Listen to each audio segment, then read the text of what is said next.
I have great pleasure in welcoming you to this inaugural meeting of the National Commission of UNESCO. This is in some ways a memorable occasion for the constitution of the National Commission gives concert shape to our efforts for international cooperation in the fields of education, science, and culture.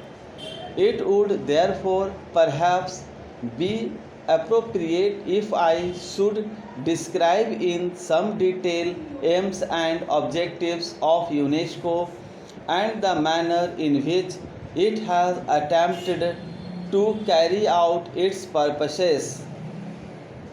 After the experience of two world wars within the course of barely 25 years, thinking men and women all over the world realize as never before that there must be a change in the outlook of man to avert the calamity of future disaster. It was out of this universal desire to find an instrument for the settlement of disputes without resort to war that there arose the United Nations with renewed hope for afflicted humanity. All conflicts have their ultimate origin in the mind of man, and it was felt that unless the causes of fear, suspicion, distress, and jealousy could be eradicated from human minds, no efforts by politicians and statesmen could remove the possibility of future wars.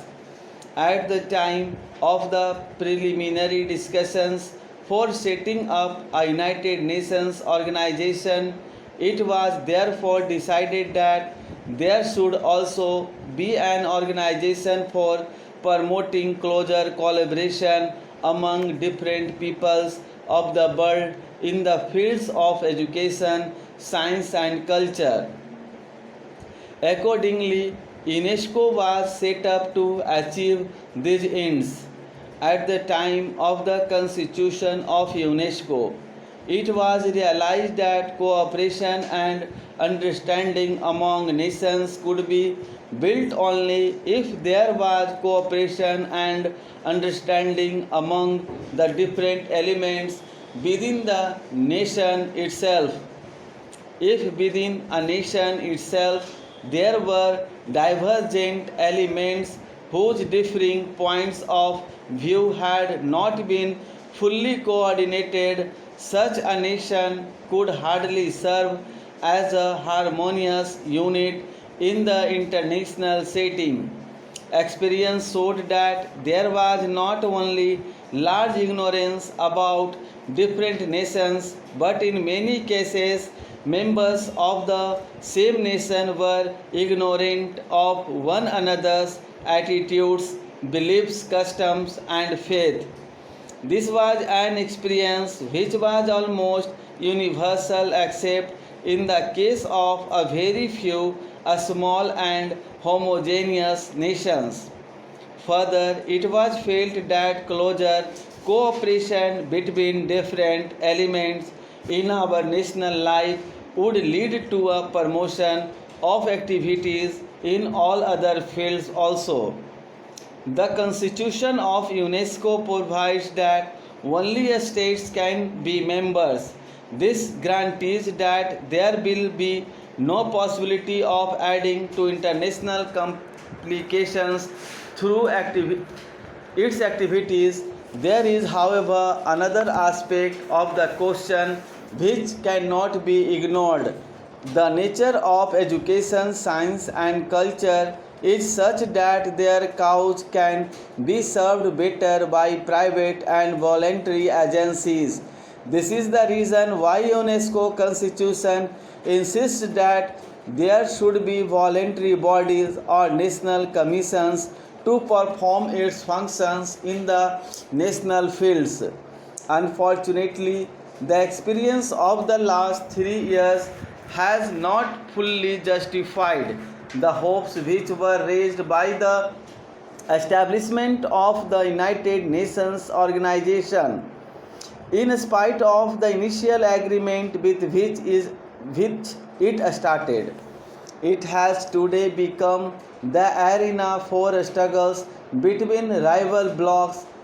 It is true that the struggle is yet only a cold war. This is, however, little consolation to those who seek peace on an enduring basis.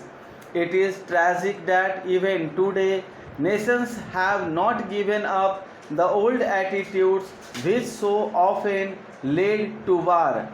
The one say of hope offered in this gloomy picture today is the manner in which UNESCO, an allied organization of the United Nations, has been attempting to establish better relations among human beings in the fields of education, science, and culture. It is obvious that in the realm of material class of interest, compromise is difficult, while in the fields of the creative spirit, cooperation and compromise are not only possible but are the natural law. The division of material wealth leads to a diminution in its quantity, while the distribution of spiritual wealth leads to mutual enrichment. UNESCO has also rightly recognized that all conflicts, even in the material field, have their ultimate origin in the mind of man.